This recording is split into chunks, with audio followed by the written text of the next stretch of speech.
My name is Dee Dee Waters. My pronouns are she, her, and her. I first would like to honor my mother. This was her dress. And for some reason this morning, as I got up and I went to go and put on clothes, I had what I wanted to wear in mind. And I totally wind up grabbing this dress. And I don't know why. I don't know where it came from, but it totally came from out of the drawer. And it's my mom's old dress. One of the things that I would like to invite us to do as we get ready to talk about grief and have this conversation around grief, I ask that we sit with all of our feelings around this, sit with all of our emotions around this, welcome all of that, welcome the fear, welcome the trauma, welcome all of that when we talk about grief, because the only way that we can grow in grief, right? Because grief doesn't really leave us. A lot of times people think that it does, but it doesn't. But as we grow with grief in our journey, a lot of times we must stop and just take time out for ourselves and acknowledge what's going on and what we're feeling. So I encourage you all to do that as we go into this conversation. A little bit more about me. I wind up having a dream a while back, and I was telling Sasha about the dream that I had. And in the dream, I was walking up, and there was this woman that was in this dress that was just flowing in the wind. It was just flowing in the wind. And she was standing at the edge of what I assume was like a cliff or something, but you can hear the waves like crashing up against the wall, against the wall of the clay of the little cliff. And so as I was walking up, it seemed as though she was doing something, as if she was releasing something into the earth, whatever it was that was going on. And I remember saying, who is this? Who is this woman in my dream? Like, who is this person? And I heard a person say, it's the death doula. And then the person turned around and looked at me, and it was me with gray locks. And it really sit with me some kind of a way. So for those of you who may not be familiar with the things that I do a lot of things. But when it comes to grief, when it comes to grieving, loss, murder, and things of that nature, I've kind of been centered in the midst of it, right? And so a lot of my advocacy work and leadership is surrounded around violence against Black trans bodies. And when we talk about violence, we must be reminded that that's also inclusive of murder. So a lot of my work has been when someone is murdered, to be able to hold space for them. I think that it's so important that we start to do that, and we continue to do that specifically for ourselves and for our community. At times, we don't even know who these people may have been before their lives were taken too soon, but there's something that connects us, just these intersectionalities that just wind up connecting us in ways that are just unimaginable, but so realistically, right? Because it is also us. Sometimes we hear the names of someone who's been murdered, and it's our name, right? We hear the names of someone who has been murdered, and it's a friend's name. We hear the names of someone who has been murdered, and they look familiar. My goal has always been to be able to hold space, not only for them as they transition into this wonderful and amazing thing that we look at and call everlasting life, but as they go into their journey and they take those last breaths, what was that like? So sometimes we hold space just for them to be able to be acknowledged and remembered, and we hold space for the family. So far too often what we forget is that when someone is murdered, there's a traumatic event that takes place within them, right? And then it starts to take place around us. And so when that happens, a lot of times these families, they don't know what to do because their child, who they didn't understand anyway, had just been murdered, and they need some guidance. And so a lot of times I step in whenever these murders happen, and I show up to represent and be a representative for the individual who was murdered. And in doing so, I show up to be, I guess a pillar of understanding, not in knowing who their child was or knowing what it was like or knowing the experience, but in understanding of loss and of grief, right? But also understanding of respect for the individual whose life was taken. So when I show up, I make sure that a family, a mother understands that, hey, if you would like for me to show up for you in this capacity and in this way, we have to respect the individual whose life was taken. And the only way that I can make sure that that happens, because it has to be fair, is that I have to respect this individual for who they be, who they were. And I will respect and honor that person. And although you may have known and birthed and all this other kind of stuff for an individual that may not be present in my mind, right, but totally present to you, the only thing that I can do is show up for them. And I can still be here for you. So within that, it takes me back to a story that I've told before, where an individual was wound up being beaten really badly and was really, really ill, terminally ill. And I wound up taking them to the hospital, and I sit with them. And I didn't know that I was sitting with them in some of their final hours, right? And I never got their name. And for me, that sit with me, it became important to say their name. It became important to say their names because I didn't get her name. It became important to sit with people and to know that whenever we're talking about death and when we're talking about grief, we have to talk about these places from a place of understanding that it's not going to be okay, and it's okay. Understanding that when we talk about it's going to get better, what is better? And really being able to start sitting with, what am I feeling? What is being present before me now? And so all of that is something that I try to bring to the table and help make sense as people transition, whether or not it's through murder or through death. And so my grief work, this work got started probably nearly almost 20 years ago. Almost about 20 years ago, this work got started. And it got started in the unknowing. I didn't know that this was what I was doing. I was just doing what felt right. Now, I'm gonna give y'all two parts of grief, okay? I'm going to give you you know what? No, I'm not. I'm going to give you all my portion of grief. I feel like that's only fair because I'm the one being interviewed here and you all are the ones that are listening. So that means I get to tell you what I want to say. Now, I want to be very clear in saying, I want to be very, very clear in saying this. This is my I statement, okay? This is how I see grief. This is what I see grief as.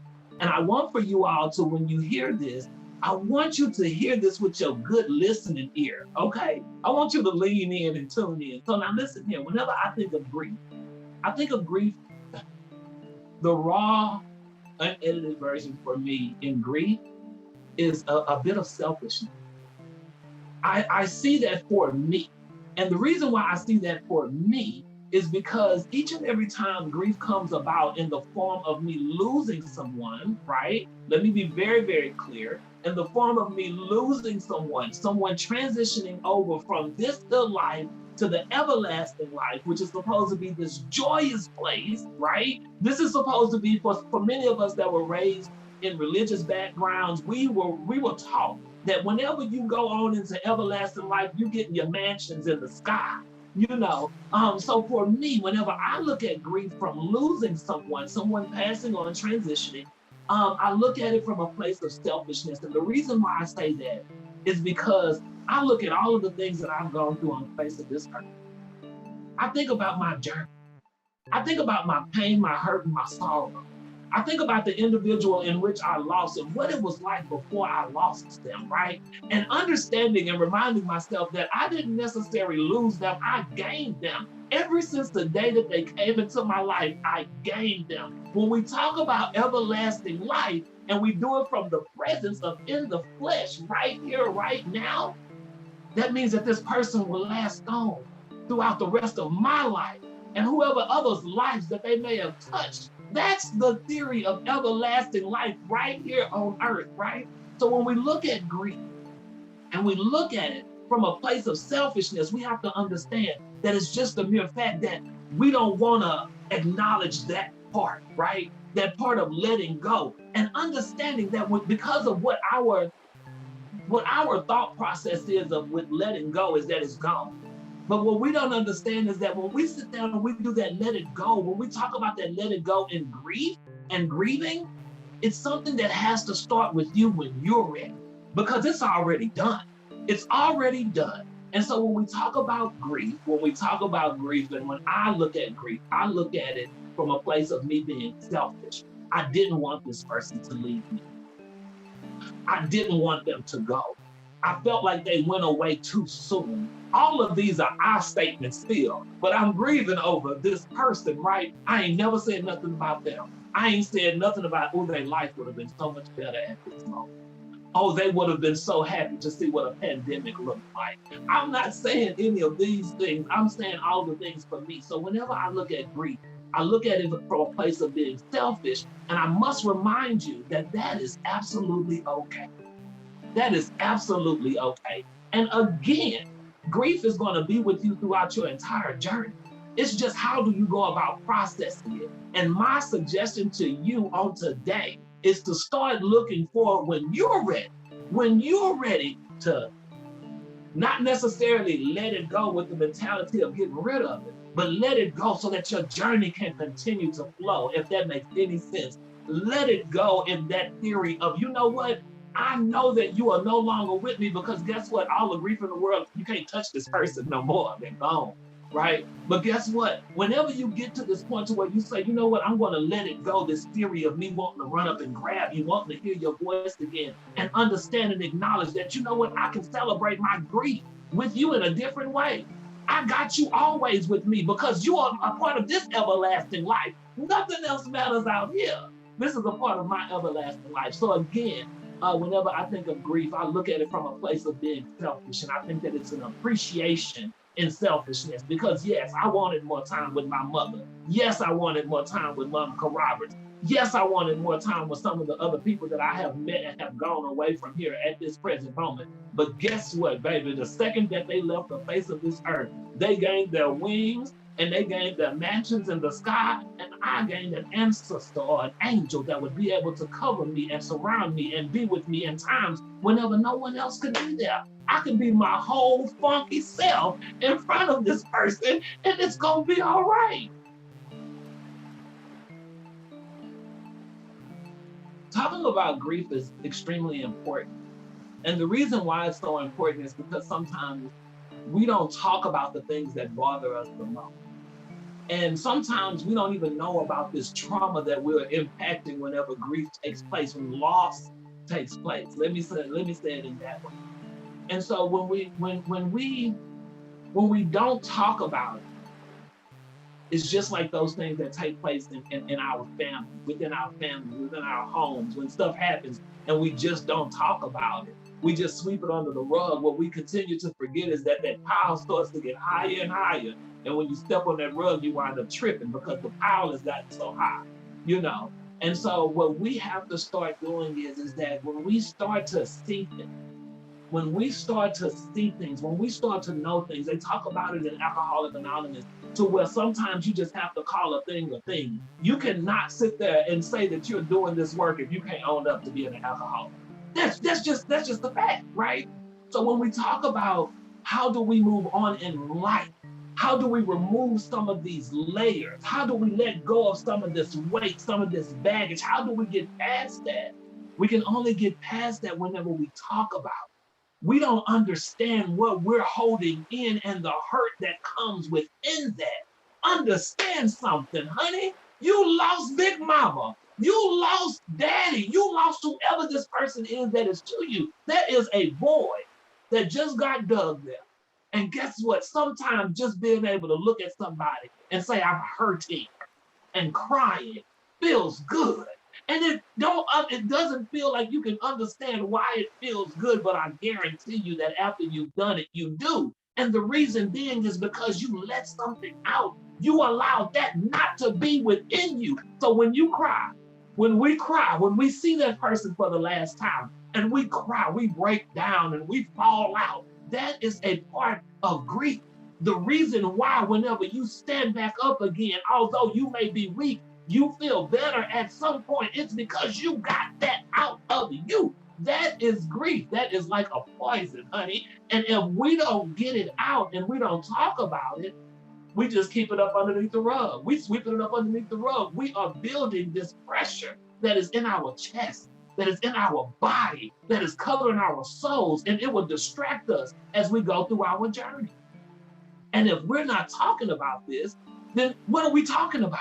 What are we talking about? What are we running from? Why are we running from it? These are the questions that we have to start asking each other, because if we're trying to run away from death, then we're running away from life. Really make sure that you understand what that really means.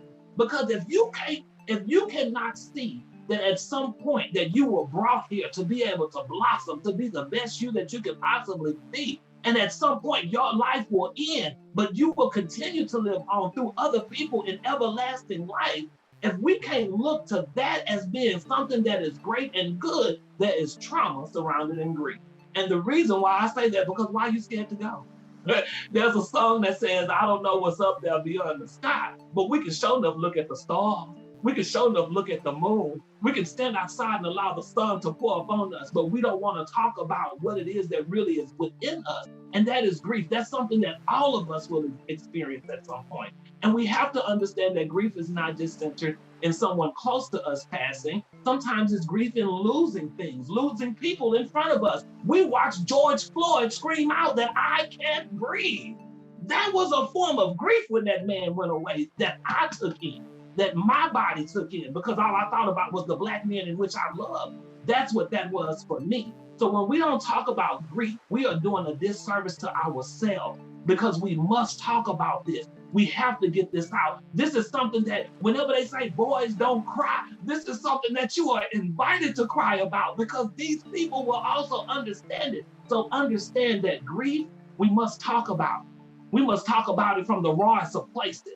And sometimes that may not look good for other people. They're not the people for you to talk to about it around, okay? Sometimes it's okay for you to connect with yourself and talk to yourself about how you're feeling when this grief theory comes up. What am I feeling? Why am I hurting so much? What is there? Because then you can start answering those questions.